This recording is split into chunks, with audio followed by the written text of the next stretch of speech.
Olá, graça e paz. Mais uma vez aqui para nós caminharmos mais um bocadinho na palavra do Senhor. Desejo que quando vocês estiverem ouvindo essa mensagem, sejam ricamente abençoados por Deus. Hoje nós não vamos ler o texto, eu vou apenas citar Juízes, capítulos 17 e o 18. Mais especificamente o 17, que nos conta a história, uma história não feliz, mas é uma história que nos remete aos dias atuais. O que diz Juízes 17? Estou aqui com a Bíblia aberta para me dando uma olhada. Conta a história de um homem chamado Mica e da sua mãe. Começa com essa história.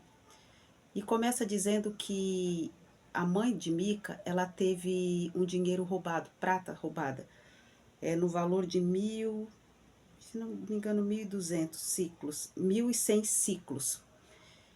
E Mica confessa para a mãe dele que foi ele que roubou esse dinheiro. A mãe, perdoou o filho e deu 200 ciclos para se fazer imagens de escultura. Lembra que nós estamos falando de pessoas que conheciam Deus. Eles moravam ali nas regiões montanhosas de Efraim, então eles conheciam Deus. Mas eles estavam vivendo uma época em que Deus já não fazia mais parte da vida atual deles, mas fazia parte do passado. E a mãe de Mica manda fazer as imagens de esculturas e Mica segue no mesmo passo da mãe. Mica, ele consagra o filho dele como sacerdote. Veja bem, se não é igual nós estamos vivendo nos dias de hoje. Hoje em dia, as pessoas se afastaram de Deus de uma forma assustadora, porque antes quem se afastava de Deus se afastava de tudo que era religioso, de tudo que remetia a Deus. Hoje, as pessoas se afastam de Deus bem próximo de tudo aquilo que remete a Deus. As pessoas se afastam de Deus dentro das religiões. Elas continuam religiosas, e eu estou falando agora de todas as religiões, não estou falando especificamente de nenhuma. As pessoas conseguem se afastar de Deus estando ao lado de tudo aquilo que é sagrado, fazendo as coisas sagradas e ainda assim afastado de Deus. E assim essa família, Mica, sua mãe, e acredito não, com certeza, todo aquele povo, porque era um tempo, a gente vai ver mais na frente, na leitura, que era um povo que estava sem rei, era um povo que cada um fazia o que achava certo, cada um fazia o que queria. Então, Mica achou certo consagrar o filho dele como sacerdote, e depois um sacerdote, um levita sacerdote, ia passando, ele chamou esse levita e falou, vem aqui, vem ser sacerdote na minha casa, eu te dou uma escola sacerdotal, eu te dou um salário todo ano, todo mês, e você vai ser o meu sacerdote particular. E é isso que as pessoas têm buscado, né? As pessoas querem a sua igreja, a igreja da sua família.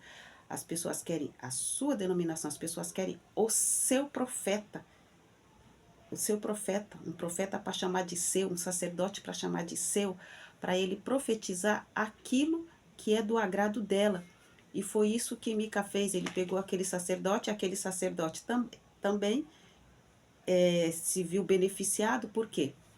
Porque os levitas, eles não tinham porção, né? Eles eram sustentados diretamente por Deus, através das pessoas, dos dízimos, dos sacrifícios, quando era levado no templo, eles tinham uma porção deles para comer, dar para sua família. Então, assim, eles eram sustentados pelas pessoas porque eles serviam as pessoas, mas as pessoas viviam um tempo de idolatria e então já não davam mais os seus dízimos, não davam mais as suas ofertas, já não faziam mais os seus rituais, eles faziam os seus ídolos, como é dito aqui, cada um fazia o seu ídolo, e os levitas ficaram numa situação bastante difícil. E esse levita estava indo de um lugar para o outro, acredito que buscando um sustento, buscando um modo de se manter. E Mica falou, não, vem ser meu sacerdote. E os levitas se sujeitavam a isso. E, e agora ele passa a morar ali, é sustentado por Mica. E muitos hoje, repito, né, têm essa necessidade de ter os seus profetas, os seus sacerdotes, e muitos sacerdotes e profetas têm se sujeitado a isso. Porém, aqui em Juízes estava dizendo que o povo estava sem rei, e eles esqueceram que mesmo antes do Senhor instituir o primeiro rei a pedido do povo, que foi Saul, o Senhor já era rei sobre eles.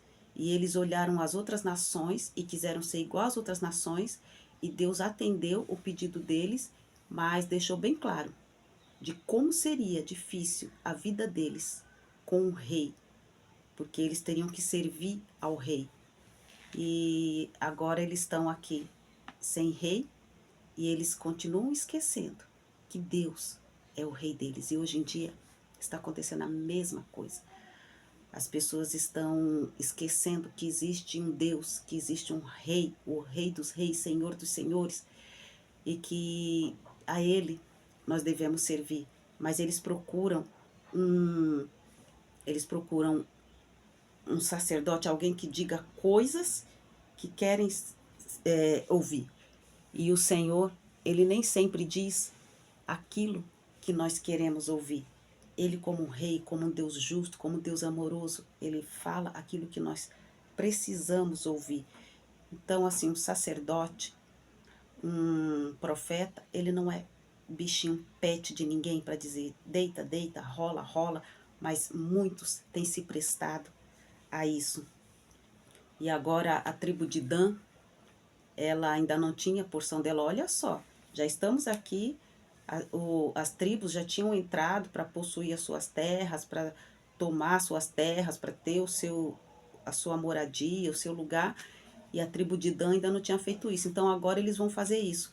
E eles mandam 5 homens para espiar a terra de Lais, e esses 5 homens passam ali na casa de Mica, vê ali o levita e pede uma palavra profética. E o levita fala, não, vocês podem ir que a cidade vai ser dada para vocês. E eles seguem, viagem, e quando eles chegam ali, eles veem uma cidade que não tinha aliança com outras nações, então era uma cidade bastante vulnerável, e eles voltam, aliás, eles voltam e diz para o povo deles, né, olha, pode ir porque é uma cidade que não tem aliança com ninguém, ela está, ela está segura em si mesma e vai ser fácil de ser conquistada. E isso é verdade.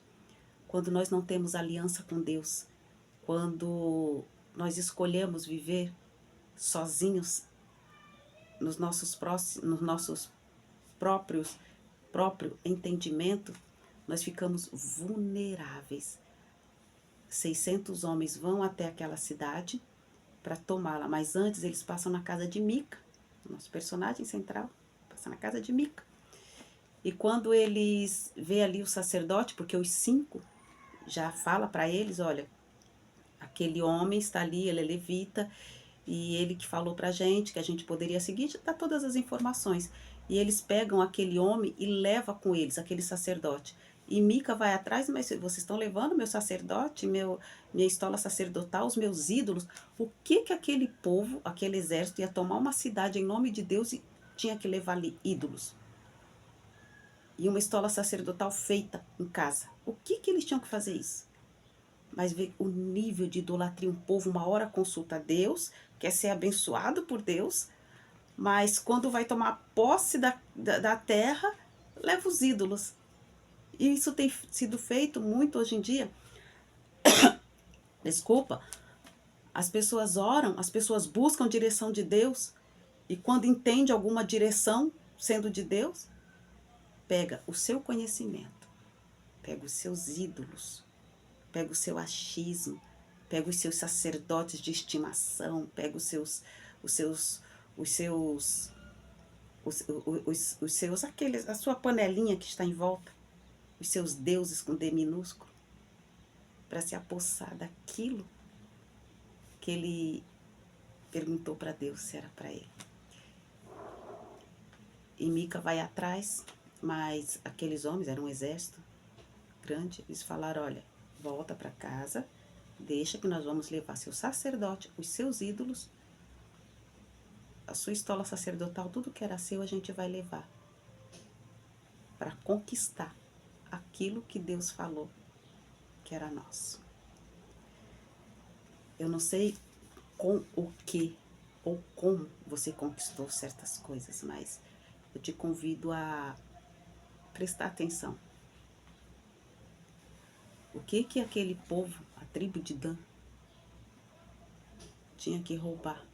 Os ídolos da casa de Mica. Então as pessoas acabam vendo, agora eu estou trazendo para nós hoje, acaba vendo outras pessoas fazendo coisas erradas. Ah, mas aquela denominação, aquela irmã, aquele irmão, aquele lugar, aquela cidade, aquele país, aquele bairro, seja lá o que for, fez tudo errado, ao contrário da palavra.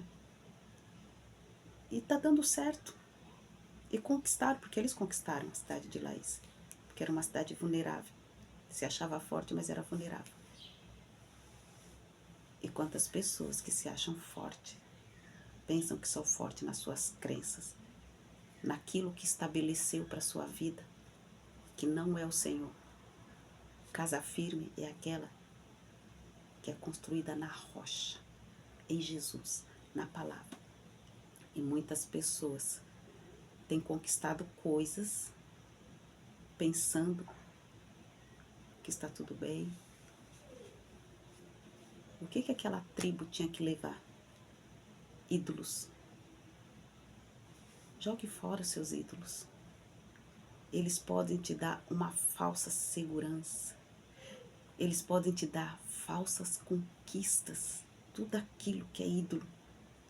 Eu não estou falando de imagem feita aqui como as imagens de Mica, feita de prata.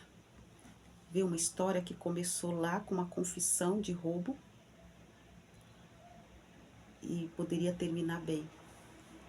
Mas como você começou, você precisa terminar. Você começou bem, seguindo ao Senhor, mas no meio do caminho você entendeu que Deus não poderia te dar tudo o que você queria, e você começou a levantar ídolos, começou a armazenar ídolos, começou a guardar ídolos escondido. Escondido. Quantos ídolos você tem escondido aí no seu coração? Quantos ídolos tem aqui dentro de você? Ninguém sabe, ninguém está vendo. São ídolos. Eu poderia começar a citar,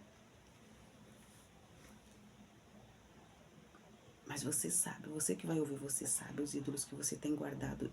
Os ídolos de Mica não era escondido, era exposto. A mãe mandou fazer, ele tinha ali a estola sacerdotal dele, ele tinha o filho dele que era sacerdote, depois ele tinha o outro sacerdote. Os ídolos dele eram expostos. Mas os seus ídolos são ídolos guardados, porque afinal de contas, você está afastado de Deus, do lado daquilo que é de Deus. Muitas pessoas afastadas de Deus, ao lado daquilo que é sagrado, ao lado do culto, ao lado da Bíblia, ao lado dos louvores, ao lado das programações da igreja, mas totalmente afastado de Deus, com os seus ídolos. Não há espaço, Deus ele não divide o espaço dele com ninguém, ele não divide a tua vida, o teu coração. Quando colocaram a Arca da Aliança na casa de Dagom, o Senhor falou, não, a casa de Dagom, mas eu sou Deus, aqui não vai ficar dois deuses em pé. A estátua caiu, foi prostrada. Deus ele não divide a glória dele com ninguém. Eu te convido a abrir mão desses ídolos que ninguém vê. Ídolos invisíveis, ninguém vê, mas você sabe que os tem. Assim como Mica levantou aqueles ídolos dentro da casa dele, os ídolos que você tem levantado dentro da sua casa, dentro do seu negócio, eu digo mais. Tem uns que tem até ídolos de imagem mesmo, sabe? Aquele escondido dentro do teu guarda-roupa. Não estou jogando pedra na árvore para acertar algum passarinho, não. Eu estou falando porque eu estou entendendo de Deus te falar isso. Tem lá um ídolozinho escondido. Ah, mas eu ganhei da minha tia. Era da minha vozinha. Aquele ídolo não representa só aquele negocinho que está escondido lá no mundo espiritual. Ele representa muito mais. Ok, tá dando tudo bem na sua vida, porque os ídolos têm feito um bom trabalho, entre aspas. No tempo que não havia rei, eles esqueceram que eles não precisavam de um rei homem, mas que Deus era o rei deles. E hoje em dia, não esqueça que embora você não confie em mais ninguém, como governante, como sacerdote na igreja, mas Deus é o teu rei. Ele não te traiu, ele não falhou. Então não levante ídolos para substituí-lo. Que o Senhor te abençoe e te guarde.